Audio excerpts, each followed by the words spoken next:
In this video, I will prove to you that Israel is ruling the American government. But wait, how can that even be possible? How can a country of just 9 million people have such a grip on the world's biggest superpower? Why does the US send $3.8 billion every year to Israel, while Americans struggle with healthcare, housing, and student debt?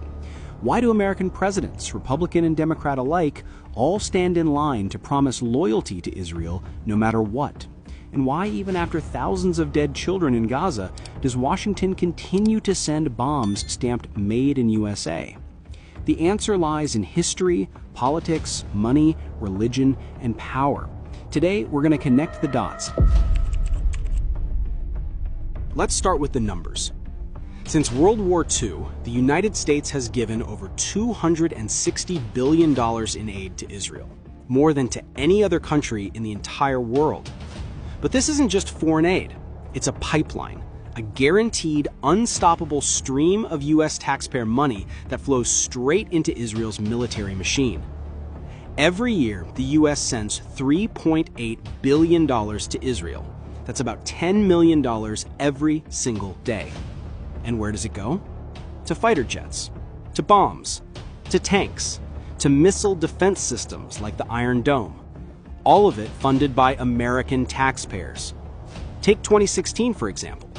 Under President Obama, the U.S. signed the largest military aid deal in American history, a $38 billion package over 10 years. Locked in, guaranteed, no matter who sits in the White House. That means while Americans argue about how to pay for healthcare or education, Israel never has to worry about where its next warplane is coming from. Here's the catch. Much of this money never even leaves the U.S. By law, a huge portion of the aid must be spent on American defense companies, giants like Lockheed Martin, Boeing, and Raytheon. So Israel gets the weapons, the corporations get the profits, and ordinary Americans, they get the bill. Take the F-35 stealth fighter jet. Each one costs around $80 million. The U.S. has supplied dozens to Israel, making it one of the few countries in the world with access to this next-generation aircraft. Meanwhile, teachers in Detroit buy school supplies out of their own pockets.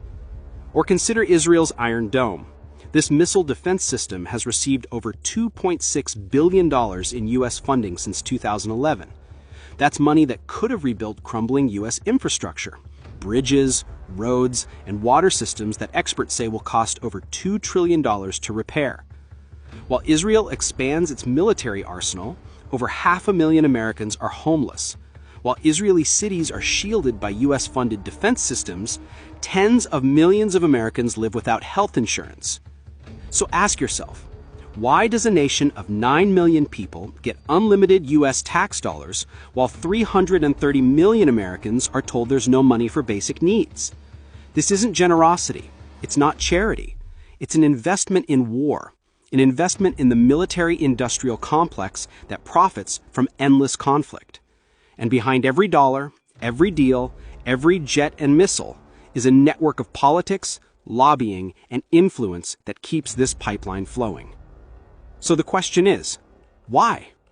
Is this really about strategy? Or is there something far deeper, money, power, and control, driving America's unconditional support for Israel? This is where names matter. One organization stands at the center, AIPAC, the American Israel Public Affairs Committee. For decades, AIPAC has been called the most powerful foreign policy lobby in Washington. Its annual conferences draw thousands of politicians, business leaders, and donors, with U.S. presidents, both Republican and Democrat, showing up to pledge loyalty on stage. But it's not just speeches, it's money. In the 2022 midterms alone, pro-Israel groups poured over $30 million into campaign donations. AIPAC's Super PAC, the United Democracy Project, spent millions to defeat candidates who criticized Israel.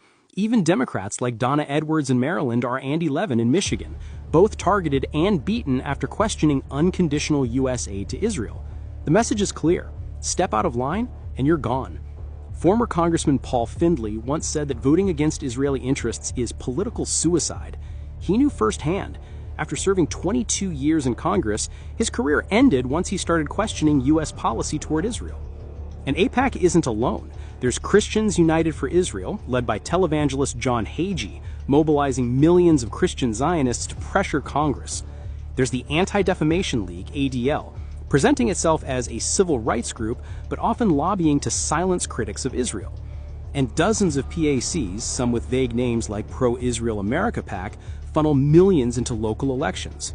Together, these groups form what scholars like John Mearsheimer and Stephen Walt have called the Israel Lobby, one of the most powerful forces in Washington, shaping U.S. foreign policy more than any think tank, business lobby, or grassroots movement. And the influence isn't only financial. The lobby has deep reach into the media and academia. Organizations like the Middle East Media Research Institute, or MEMORY, and the Washington Institute for Near East Policy, or YNAP, pump out reports, op-eds, and talking points that frame Israel as America's indispensable ally. This machine works quietly but effectively. Presidents from Clinton to Bush, Obama to Biden, and now Trump have all maintained the same bottom line: billions for Israel, unquestioned support no matter the human cost.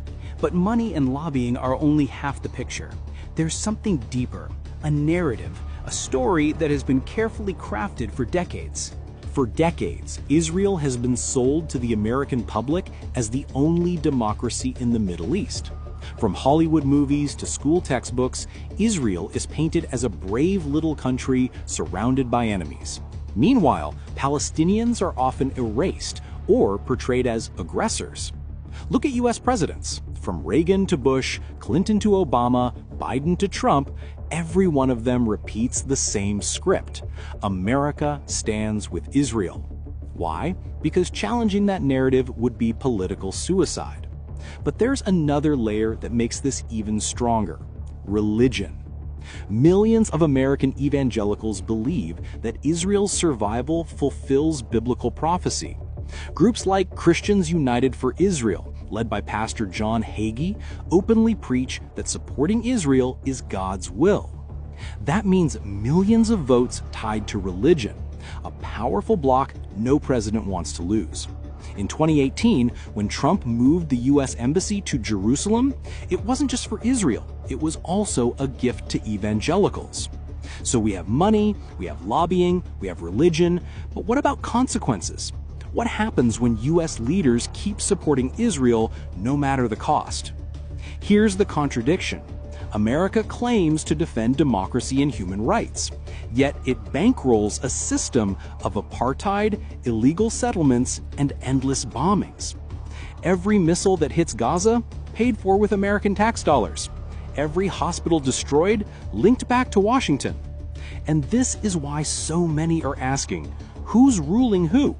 Is America guiding Israel, or is Israel guiding America?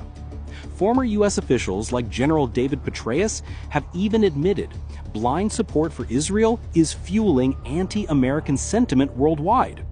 In other words, this isn't just about Palestine. It's about America's future.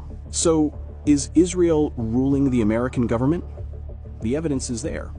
The billions in aid, the lobbying machine, the narrative control, the religious influence, and the political cost of saying no. A country of 9 million people dictating policies of a superpower of 330 million. But here's the real question. How long can this last?